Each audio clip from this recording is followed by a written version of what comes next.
Welcome to Fun and Games Side Quests. Every episode is a different host sharing a video game they love and why they love it. Hello, my name is Damien Razdan, and I'm a game writer and narrative designer. There are some minor spoilers ahead for the game Tyranny, so be warned. All art is a conversation between the work and the person consuming them, but most of the time, that conversation is one-sided. Reading a book, or listening to a song, or watching a TV show or movie is often a very investing experience, but you're rarely given the opportunity to participate beyond watching how the art unfolds before you.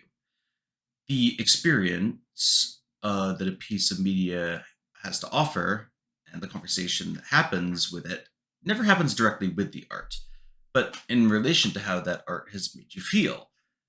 These art pieces will speak to you, but they never hear your response. You're never, at least not in the direct sense, acknowledged as an active participant in the diatribe. There's a value in this kind of experience, but there's also a lot of value in a piece of art that does talk back to you. And that's why video games are so important. You inhabit the role the game is designed for you. And at that point, you're not just ingesting the art, but having active conversations with it. You respond, and it responds. This allows games to communicate ideas and ideologies in ways that other forms of art never could, placing us directly at the center of them and asking us, the player, how we would respond, how we would endure, how we would digest what's in front of us. This is the magic of video games, and this is the magic of Tyranny. Released in 2016, Tyranny is an isometric fantasy CRPG, or computer role-playing game, developed by Obsidian Entertainment and published by Paradox Interactive. The player takes on the role of the Fatebinder, an enforcer of the evil overlord Kairos. By the game's start, Kairos' forces have only just finished conquering the last free bastion of the world, the Tears. And as the Fatebinder, the player is asked to quash a rebellion in the region and solidify Kairos' rule over the area. What starts as a fight to maintain control soon segues into a crisis that has many people scrambling for domination of the region. And as an agent of Kairos, the player must decide how they cope with the crisis, and what this means for a world under the thumb of the Overlord. Well, there's a lot to be said about Tyranny's setting and what makes it unique, such as the world's technological level, which hews closer to the Bronze Age than any medieval period. Most of what makes Tyranny's world so memorable is its dedication to fleshing out its premise. This is a world under the thumb of a near godlike tyrant, a tyrant who has spent an unfathomable amount of time conquering and solidifying their grip on the entire globe. Not everyone has accepted Kairos' rule peacefully. Resistance has always been met with immense brutality and endless atrocities. Where some games may shy away from that brutality, Tyranny understands that to portray the evils of authoritarianism honestly, such horrors should be fully depicted. And these are not horrors you hear about in conversation or behold as a passive observer. As a Fatebinder, the game places you in a direct position of power within this world, and often asks you to exert that power in dizzyingly cruel ways. Early on in the game, you're tasked with conquering a village controlled by rebels, and after pushing through and resolving the conflict, the fate of the village is placed in your hands. Your choices are to either reoccupy the village, taking on its occupants as slaves, or to torch the place entirely, putting the entire town to the sword. This isn't to say that being pure evil is the only option Tyranny represents. You can, in many instances, side with the rebels you've been asked to fight, but doing so doesn't really allow you to challenge Kairos in any meaningful way. The Overlord's power is so overwhelming that rather than spearheading a full revolution, siding with the rebels essentially means attempting to exonerate them from Kairos' wrath in a legal sense. Even in the closest thing to a good playthrough, the Fatebinder, and therefore the player, are forced to work within the Overlord's whims. Practically every game places the player in a position of power, at least in terms of influencing the immediate world. You're empowered by your ability to progress the game, to make the biggest difference, or to be the unstoppable force rushing through whatever fantasy has been designed for you. Tyranny flips this on its head by making the act of influencing the world an overtly uncomfortable experience. You're invested and immersed in Tyranny's world because the horrors of its setting are not just seen by you, but often perpetrated by you.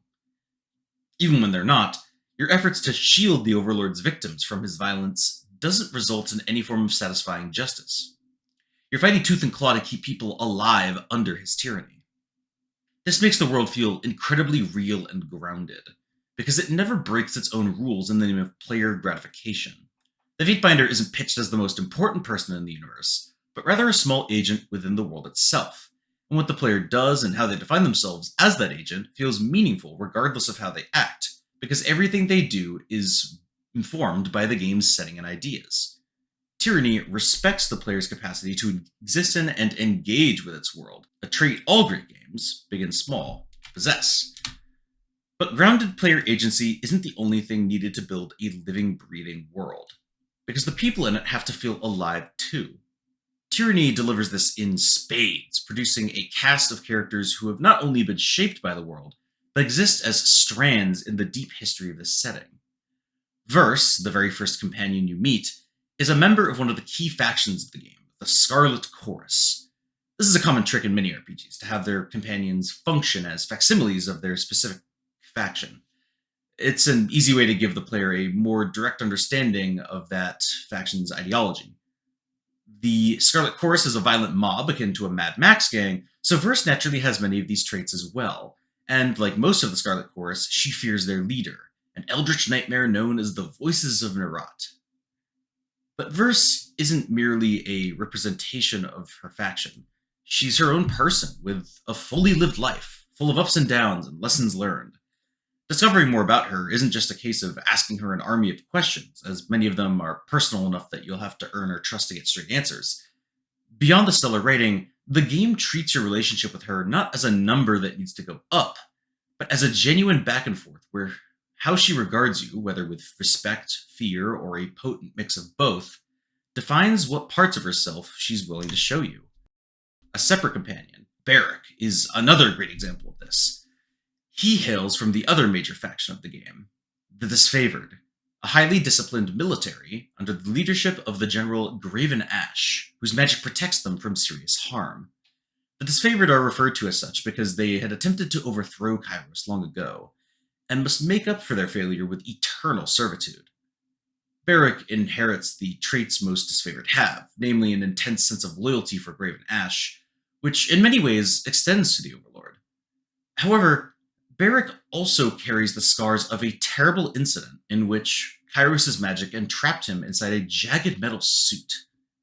This armor grants Barrack incredible levels of protection, but at the same time, being inside this armor is pure agony. As such, Barrack's core conundrum as a character isn't just in regards to his relationship with the Disfavored, but with Kairos themselves. He's more useful in Kairos than the armor, but being in the armor is also torture for him. And this set of kind of cross wires where Barrack wants to be free, but he never voices this sentiment because of his intense loyalty to Graven Ash and by proxy Kairos, lays the groundwork for his central character conflict. Even the Overlord, a figure of immense power and the symbol of authority and tyranny itself, isn't a cut and dry, pure evil character. You never meet them, but the entire world is informed by their ideology and the types of laws they lay down for the people underneath them. Kairos' law demands fair trials and that nobody go hungry. Their laws create a consistent set of standards and rules for whoever lives under them. Kairos doesn't simply want to rule the world because they're an evil overlord. They want to rule the world because they believe their brand of order is the best way everyone could live. And what makes this even more interesting is the way that, by the beginning of the game, Kairos' grip on the world is so universal that they've become almost deified by their efforts. They transcend personhood, becoming a universal constant, a fact of life. A game's characters and world aren't compelling simply by virtue of their uniqueness, but also by the way they express and represent tangible ideas and ideologies. This isn't a trait unique to RPGs, it's expressed throughout many different genres, even in seemingly simple works like Super Mario Bros. Or Doom. But what makes Tyranny stand out to me is that it executes these things so well, which makes it such a rich case study in the power of games as a whole. Everything I've mentioned is brilliant, but in many ways, it's only a masterclass in world building and storytelling. What makes the game part of this so compelling is the mechanics Tyranny gives the player, that take your decisions and inject meaning into them by presenting the outcomes of your choices. Like in most RPGs, your character can possess a wide variety of skills, and those skills can come up in various scenarios and conversations. Athletics allows you to trounce people physically, lore allows you to recall knowledge about various aspects of the world for many benefits, and etc., etc. These, in standard RPG fashion, allow you to distinguish what makes your Fatebinder unique from other players' Fatebinders. My Mage Fatebinder, for instance, would likely have a very different experience dealing with a magic-related problem compared to a friend's Sword and Shield Fatebinder. What makes Tyranny stand out in this respect, though, is the sheer density of how often your choices are reflected in-game. Whether you reconquer or burn the town mentioned earlier, people will talk about your decision. Factions who favored that the approach that your character took will speak of you more favorably, while factions who oppose your decision will treat you with more contempt. Tyranny tracks with a reputation system, and unlike many other RPGs, which tracks reputation along a single meter that goes up and down, Tyranny uses 2 meters, wrath and favor, which both only rise in eyes, and they exist independently of one another. This means that no decision you make ever negates the effects of the decision you've made in the past. They all contribute to how a faction or individual character feels about you, meaning you can simultaneously be tremendously feared and held in high esteem at the same time by certain people. And the choice to name these meters Wrath and Favor are no accident. The game truly immerses you in the role of Fatebinder in every respect, to the point that character creation includes an elaborate sequence in which you define what your role was in the initial invasion of the tiers. Your level of influence means that many people and factions vie for your favor, and how you respond to those requests will set the trajectory of your entire playthrough. Will you remain loyal to Kairos, instead hoping to align yourself with either the Scarlet Chorus or the Disfavored to signal what kind of approach you would prefer in solidifying their rule? Or maybe you'll work to safeguard life within his rule, protecting those who have been most abused by his tyranny. Or maybe you'll forsake all sense of loyalty whatsoever. Just try to solidify your own power under Kairos' rule and eschewing loyalty to any faction seeking your aid. These aren't just things that you declare your character wants to do. They define the way you act and move throughout the game's entire story, shaping how the world talks to you in every regard from the very beginning of the game. And all of this connects back to what Tyranny is actually about as a story, which is the act of coping with or directly participating in systemic imperialist power. There's so much weight to dropping a player into this world and posing these questions, not as open-ended hypotheticals, but through tangible, constructed realities, with boundaries the player can push up against to see how they respond. Tyranny is a game built around this philosophy. It has so much to say, and rather than making its points in the most direct manner possible, it expands and extrapolates itself into a vast platter of hypotheticals, asking the player at each turn, what would you do in this position? These are, in my opinion, the most memorable kinds of games. Some other games may offer enhanced variations of the more linear experiences present in other forms of media, but they never let you toy with the ideas present quite like RPGs can, like Tyranny can. I mentioned at the beginning of this segment that the beauty of games is the way they can immerse you in the ideas they present, giving you a powerful back and forth with the art itself. In that way, RPGs, and Tyranny in particular, feel like entering a soulful, meaningful debate.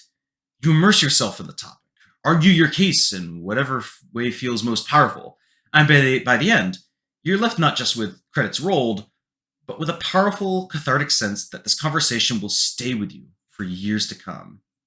That's the biggest endorsement I can give Tyranny, and I hope it's enough to inspire more people to invest themselves in this incredible game. Happy gaming!